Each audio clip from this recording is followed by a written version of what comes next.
Hello friends, how are you. मैं second video की लेके हाज़िर हुआ हूँ आप लोगों के पास। आई थिंक मुझे एक दिन का गैप आ गया है। सॉरी फॉर दैट, मैं नहीं कल अपलोड कर सका कोई भी वीडियो। ये इस वक्त फ्राइडे नवंबर 21 रात के 12 बज चुके हैं यूएस में। और मैं ये सेकंड वीडियो अपलोड कर रहा हूँ बीटीसी की अपडेट के मुतालिक। सो बीटीसी, जैसे कि मैंने पिछली अपडेट में दिया था कि मेरा टारगेट तो 74-75 है, वहाँ तक जाता है नहीं जाता, we will see about that. But right now what we can see कि जो हमारी एक अक्टूबर 2023 से एक सपोर्ट डायगोनल लाइन चलती हुई आ रही है, आप ये देख सकते हैं यहाँ पे टकराया था। फिर ये उसके बाद जब हमें अगस्त 2024 में एक इम्पल्सिव डाउन साइड मोमेंट मिला था जिसमें ड्रॉप आया था जापानीज येन की वजह से। और फिर आप देख सकते हैं कि ये अब उतना, अब वहाँ उसको दोबारा से टच करने के ऊपर ऑलमोस्ट इज़ देयर 84.8 और समथिंग लाइक दैट बनता है। Almost it touch this line, right. आप देख सकते हैं जब जब इस लाइन को इसने टच किया, जब तब हायर लोज बना के फिर ये निकला है यहाँ से। यहाँ पे भी यही हुआ था और हम यहाँ पे भी यही एक्सपेक्ट कर सकते हैं। आप देख सकते हैं क्योंकि जब जब इतनी ओवरसोल्ड आरएसआई हुई है यहाँ पे एंड देन यहाँ पे, तब तब एक पंप हमने देखने को मिला है। आप इसको देख सकते हैं कि ये देखिए आरएसआई जब भी इतनी ओवरसोल्ड हो जाती है तो उसके बाद ये पंप देखने को मिलता है। आप देख सकते हैं, ये देखिए, आप देख सकते हैं, ये देखिए, और आप ये देख सकते हैं यहाँ पे हम ये एक्सपेक्ट कर सकते हैं। अगर आपको ये पंप देखना है तो ये देखिए, पंप ये था, यहाँ से ये पंप था और यहाँ से आपका ये पंप आया था, राइट।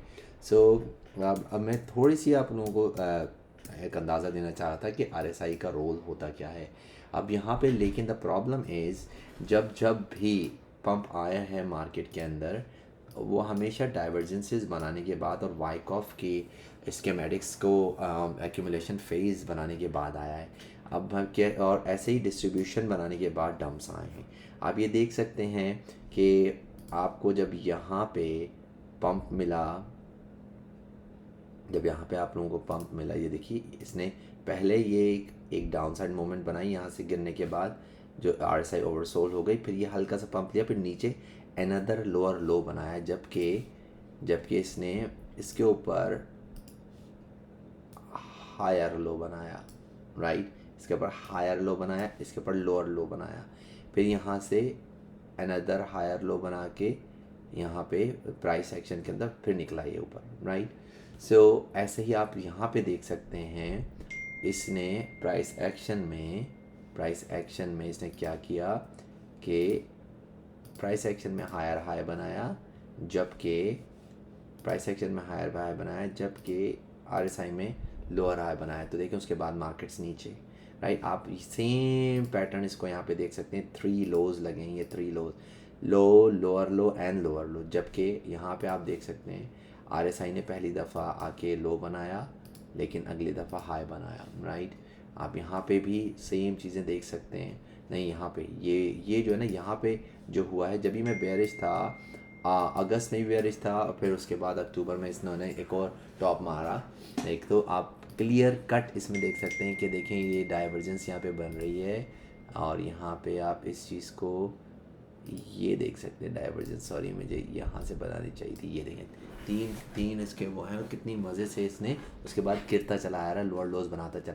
तो मेरा कहने का मकसद ये कि अभी ये पहला ड्रॉप है ओवरसोल्ड एरिया के अंदर। सो कभी भी एक ड्रॉप के बाद बीटीसी ऐसे नहीं निकलता, राइट, कि हायर लो बना के निकल जाए। बीटीसी हमेशा यूँ थोड़ा सा जाता है और फिर वो एक लोअर लो बनाता है, फिर उसके बाद हायर लो बनाता है, उसके बाद फिर होता हुआ जाता है। तो अगर इस तरीके से होता है ये, तो हम वो लेवल्स देख लेंगे जो हम बात कर रहे हैं। लेकिन अब हम आपको बताए थे, वो अब मैं सारी चीज़ें मिटा रहा हूँ, मैं आप लोगों को फिर फिब लेवल्स के थ्रू बताता हूँ कि उसके बाद हम क्यों बात कर रहे हैं 74 की, 70 की, क्यों उन सब चीज़ों की बात करें। अब अगर आप फिबोनाची लेवल्स की बात करेंगे तो आप फिबोनाची लेवल्स को देखें, हम लगाते हैं मार्केट के बिल्कुल बॉटम से, बेयर मार्केट का बॉटम से और अभी के टॉप के ऊपर। तो आप यहाँ पे देख सकते हैं जो 618 की रिट्रेसमेंट हमारी बन रही है, वो आके बनती है $57,000 के ऊपर। ज़रूरी है 50,000 के ऊपर आए? नहीं, कोई ज़रूरी नहीं है। अभी फ़िलहाल ये टच करने वाला है 0.382 की रिट्रेसमेंट को, जो कि हम आपको यहाँ करके दिखा सकते हैं। ये देखें 83.8 विच मीन्स 84 के एरिया से यहाँ से इसको बाउंस लेना चाहिए एक, तो ये, लेकिन अगर इसने ये ट्रेंड लाइन जो कि अक्टूबर 2023, अगस्त 2024 एंड देन नाउ नवंबर 2025 में आके हिट की है, क्या ये इसको बरकरार रखता है या नहीं? इसको होल्ड करना बहुत ज़रूरी है। अगर इसको तोड़ा तो फिर हम तो बेयर मार्केट या टेरिटरी में पक्का जाएंगे। जो लोग कह रहे हैं 50 EMA तोड़ चुकी है, जो लोग कह रहे हैं कि आप 200 EMA को टच करने आए, वो सब अपनी जगह सही होंगे, उनकी अपनी एनालिसिस हैं। लेकिन जो मेरा एनालिसिस है वो हमेशा यही कहता है कि ट्रेंड लाइन्स जो होती हैं, जो कि पूरी मार्केट को संभाले हुए जब से बुलिश मार्केट शुरू हुई है, वो बहुत इंपॉर्टेंट लेवल्स होते हैं, क्योंकि जब वो टूटती हैं तो होता क्या है कि वो टूट के नीचे रीटेस्ट करती हैं, फिर नीचे की तरफ गिर जाते हैं हम। अगर ये यहाँ से बाउंस होता है और फिर एक नीचे लोअर लो बनाता है, फिर आगे हायर लो बना के फिर जाता है, तो वो हमारे लिए बहुत एक अच्छा साइन मौजूद होगा। हालांकि बनाएगा वो नीचे का लो एक और आके। तो दैट्स वाई जो मेरा 0.5 का लेवल है वो किन चीज़ों से जाके टकराता है। एक तो यहाँ पे आपका फेयर वैल्यू गैप बहुत बड़ा बैठा हुआ है।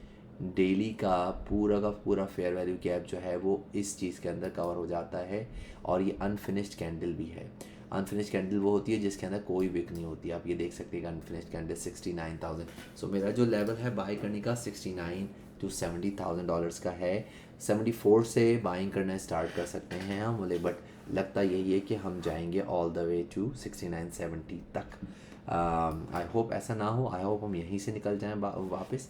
लेकिन अगर इसने इसको तोड़ा तो then we have these levels as well of course. वो बेयर मार्केट के बॉटम्स के जो लेवल्स हैं उसमें तो बेसिकली और नीचे के भी लेवल्स बनते हैं, लेकिन अभी जो हम आपको अंदाज़ा करके बता रहे हैं वो यही है कि लगता यह है कि अभी टेम्प्रेरी बाउंस हमें यहाँ से मिल सकता है। हो सकता है कि हम यहाँ से होते हुए ऐसे करते हुए यहाँ जाएं और फिर आके नीचे गिरें, यहाँ पे बनाएं एक डाइवर्जेंस अच्छी खासी, राइट।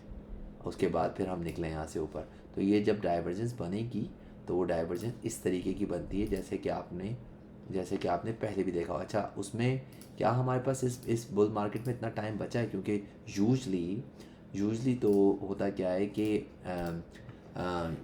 जो आखिरी क्वार्टर होता है आफ्टर हाल्विंग ईयर का, फोर्थ ईयर का जो बुल साइकिल के, उसमें हम टॉप्स देख लेते हैं। तो अगर इस तरीके से देखें तो अगर मैं आप लोगों को पुरानी कुछ बताऊं, 2017 का टॉप जो है BTC का वो दिसंबर में लगा था। 2021 का टॉप जो है वो नवंबर में लगा था। तो इस दफ़ा जो 126 मारा है इसने 2025 का, वो अक्टूबर 6 को मारा है, राइट। आप देख सकते हैं यहाँ पे ये थे अक्टूबर 6। तो क्या हमने ऑलरेडी टॉप लगा दिया है and we are done for the market? There is a possibility. But क्या हमने यूफोरिया फेज देख लिया इस दफ़ा? नो। क्या अदर इंडिकेटर्स और हिट कर रहे हैं? नहीं। 2-3 चीज़ें हैं जो हमें बता रही हैं कि हमने टॉप लगा दिया है। कुछ अदर थिंग्स हैं जो हमें बता रही हैं कि नहीं, अभी नहीं लगा है। इस दफ़ा की मार्केट साइकिल बहुत डिफरेंट चल रही है और थोड़ी सी डिलेड है। वो तो एक सिनेरियो हमारा ये बनता है कि हो सकता है हम फर्स्ट क्वार्टर के एंड तक पम्प करें और फिर वहाँ से बेयर मार्केट का स्टार्ट हो। और हो सकता है अगर हमने यहीं से स्टार्ट कर दिया बेयर मार्केट का तो हम फिर अब बस लोअर हाइज ही देखेंगे और फिर नीचे गिरते चले जाएंगे, जिसमें I think ult's words pump करेंगे लेकिन BTC उतना पंप नहीं करेगा। तो ये मेरी आज की अपडेट थी। और 84, 83, 84 का level must hold. If it doesn't hold then we are going to see some 70s, right, 78 to 74 and then maybe the wicks towards 69-70। तो ये मेरी अपडेट थी। इंशाल्लाह मैं नई अपडेट के साथ दोबारा हाजिर होऊंगा। तब आप लोग देखिएगा, कंटेंट को लाइक कीजिएगा। अगर आपको कोई क्वेश्चन हो तो नीचे कमेंट्स में कीजिएगा, और अगर आपका एनालिसिस कुछ और कहता है तो please share it in the comments and I will look into it and then I will rectify my mistakes as well. Thank you. Bye.